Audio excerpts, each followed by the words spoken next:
सबसे पहले हम जानेंगे सरकारी कंपनी क्या है। तो बच्चों देखिए, सरकारी कंपनी का तात्पर्य उस कंपनी से है जिसके अंदर जो कैपिटल होती है उसका 51% किसके पास होता है, केंद्र सरकार के पास होगा या राज्य सरकार के पास होगा, या हम कह सकते हैं जॉइंट रूप से 51% का जो शेयर है वो या तो केंद्र सरकार के पास होगा या राज्य सरकार के पास होगा।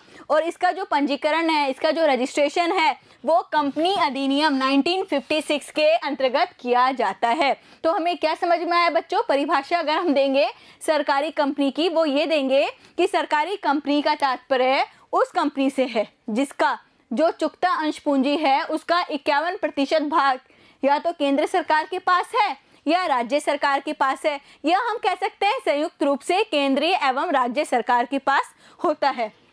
इसके अलावा इसका जो रजिस्ट्रेशन है वो कंपनी अधिनियम 1956 के तहत किया जाता है। तो ये चीज हुई सिंपल डेफिनेशन।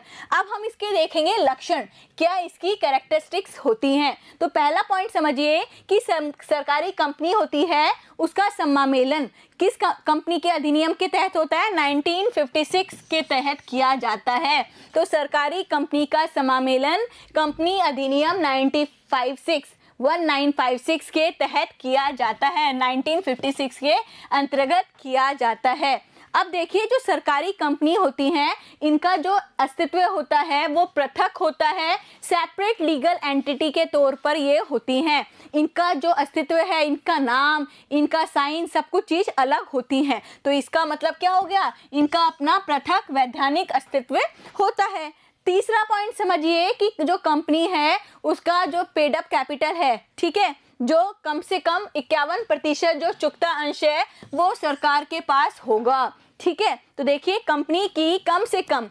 51% जो चुकता अंश पूंजी है वो सरकार के पास होगी। अब कौन सी सरकार, या तो राज्य सरकार या केंद्रीय सरकार या संयुक्त रूप से, ठीक है। नेक्स्ट पॉइंट देखिए, इस ऑर्गेनाइजेशन का जो सरकारी कंपनी होती है उन ऑर्गेनाइजेशन का जो प्रबंधन है वो किसके द्वारा किया जाता है, संचालन मंडल के द्वारा किया जाता है। अब इस संचालन मंडल को नियुक्त किया जाएगा या तो सरकार के द्वारा या अंशधारियों के द्वारा। अंशधारी होते क्या है बच्चों, देखिए, एक मान के चलिए कंपनी ए है, ये क्या है, सरकारी कंपनी है। इसकी जो कैपिटल है उसका 51% भाग तो किसके पास होगा, गवर्नमेंट के पास। 51% भाग किसके पास है, गवर्नमेंट के पास। अगर बचा कुचा पार्ट जो है 49% भाग है वो किसके पास होगा, वो अलग अलग शेयर होल्डर्स के पास होगा, अलग अलग अंशधारियों के पास होगा। अब यहाँ पर जो शेयर होल्डर है और जो सरकार है वो क्या करते हैं, चुनाव करते हैं और एक हम कह दें एक संचालन मंडल को नियुक्त करते हैं, एक संचालन मंडल को नियुक्त करेंगे। इस संचालन मंडल का काम क्या होगा बच्चों, प्रबंधन देखना। तो संचालन मंडल किसके द्वारा नियुक्त किया जाता है, सरकार के द्वारा एवं अंशधारियों के द्वारा एक संचालन मंडल का चुनाव किया जाता है और इस संचालन मंडल का काम क्या होता है, प्रबंधन देखना। तो सरकारी कंपनी का जो प्रबंधन है वो किसके द्वारा किया जाता है, संचालन मंडल के द्वारा। और संचालन मंडल की जो नियुक्ति है वो सरकार एवं जितने भी अंशधारी होते हैं उनके द्वारा की जाती है। नेक्स्ट पॉइंट देखिए, इनके जो कर्मचारी की भर्ती है उनकी जो नियुक्ति है वो MOA एवं AOA के तहत की जाती है, या तो हम कह दें सीमा नियम या अंतर नियमों के अनुसार की जाती है, ठीक है बच्चों। नेक्स्ट पॉइंट देखिए, सरकारी कंपनी को कोष सरकार तथा अन्य निजी अंशधारियों से प्राप्त होता है। जो इसका कोष होता है, जो इनके पास जो कैपिटल होती है वो या तो सरकार से प्राप्त होती है या जो निजी अंशधारी होते हैं, जो शेयर होल्डर है, उनसे प्राप्त होती है। कभी कभी जो सरकारी कंपनी है वो अपनी कैपिटल, अपना जो पूंजी है वो मार्केट से भी प्राप्त कर सकती है। किससे प्राप्त करेगी, पूंजी बाजार से प्राप्त कर लेगी। तो ये क्या थे बच्चों, लक्षण थे। अब हम समझेंगे इनके गुण एवं इनके लाभ क्या है, ठीक है। देखो, हर एक कंपनी या हर एक चीज के अपने गुण एवं अपने लाभ होते हैं, अपने एडवांटेज अपने डिसएडवांटेज होते हैं। तो आज हम पढ़ेंगे सरकारी कंपनी के क्या गुण हैं, क्या उसकी विशेषताएं हैं, तो हमने जान ली। अब इन विशेषताओं से जो इनके जो गुण हैं वो हम जानेंगे कि व्यक्तियों को क्या फायदा है, क्या इसके फायदे होंगे। तो सबसे पहले देखिए, जो सरकारी कंपनी की स्थापना है वो आसानी से की जा सकती है। कुछ औपचारिकताओं को पूरा करना होता है और वो जब औपचारिकता हैं, जो फॉर्मेलिटीज़ हैं, वो जब पूरी हो जाती हैं तो कंपनी अधिनियम 1956 के तहत आप क्या कर सकते हैं, सरकारी कंपनी का समामेलन कर सकते हैं। इसके लिए किसी भी विशेष अधिनियम को पारित करने की आवश्यकता नहीं होती। पहला पॉइंट समझ में आया। दूसरा पॉइंट देखिए, प्रबंधन संबंधी जो निर्णय है एवं दिन प्रतिदिन के जो डिसीजन होते हैं, जो कार्य होते हैं, उनके लिए इनको पूरी तरीके से स्वतंत्रता होती है। तो एक सेपरेट लीगल एंटिटी के रूप में इनका नामांकित होती हैं ये, ठीक है, सेपरेट लीगल एंटिटी के रूप में ये दर्ज होती हैं।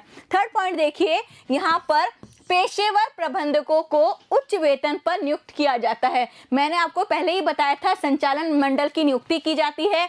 इस संचालन मंडल के अंदर पेशेवर प्रबंधक होते हैं, प्रोफेशनल मैनेजर्स होते हैं, जो कि सरकारी कंपनी को बेहतर तरीके से मैनेज कर पाते हैं।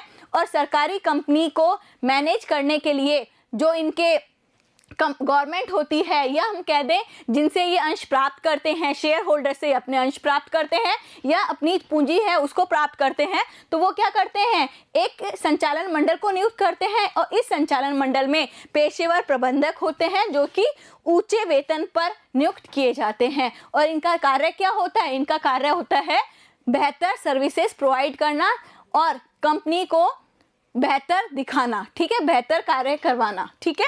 नेक्स्ट पॉइंट देखिए, इनकी सीमाएं, कुछ लिमिटेशंस भी होती हैं, तो हम लिमिटेशंस भी पढ़ लेते हैं। सरकारी कंपनी की क्या लिमिटेशन है वो हम समझेंगे।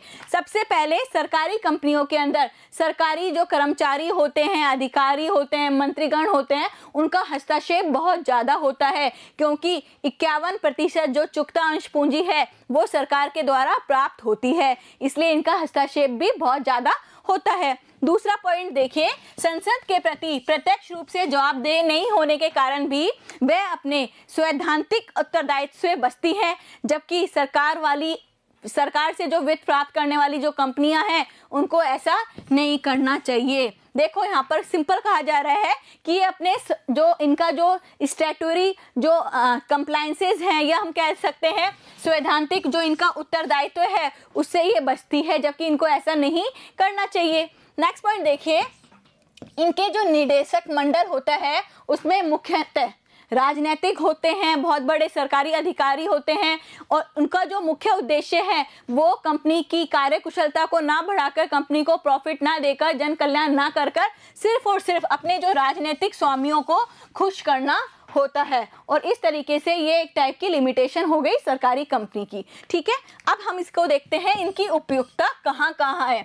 तो सरकारी कंपनी किन किन परिस्थितियों में बेहतर रूप से कार्य कर पाएंगी। तो पहला पॉइंट देखिए, जहाँ सरकार निजी क्षेत्र के साथ काम करना चाहती हो वहाँ पर वो क्या कर सकती है, सरकारी कंपनी लागू कर सकती है। तो देखिए पहला पॉइंट यही लिखा हुआ है कि जहाँ सरकार निजी क्षेत्र के साथ मिलकर काम करना चाहती है वहाँ पर सरकारी कंपनी उपयुक्त रहेगी, ठीक है। क्योंकि मैंने आपको पहले ही बात बताई थी कि सरकारी कंपनी की जो स्टार्टिंग होती है उसका 51% जो चुकता अंश पूंजी है वो गवर्नमेंट के बाद पास होती है, और उसके बाद जो बची कुची पूंजी होती है वो निजी क्षेत्र के अंतर्गत आती है, ठीक है। और दूसरा पॉइंट देखिए यहाँ पर कि जहां परियोजनाओं को सरकारी योजना एवं कोषों की आवश्यकता होती है, और ऐसे प्रोजेक्ट जहां पर जो कोष है, जो कैपिटल की रिक्वायरमेंट होती है और ये कैपिटल गवर्नमेंट से प्राप्त की जाती है, वहाँ भी आप क्या कर सकते हैं, सरकारी कंपनी को उपयुक्त कर सकते हैं। तो बच्चों आज के वीडियो के अंदर हमने जाना सरकारी कंपनी क्या होती हैं, उनकी विशेषताएं, उनकी मेरिट्स और डीमेरिट्स के लिए। आज के लिए बस इतना ही। Thank you so much.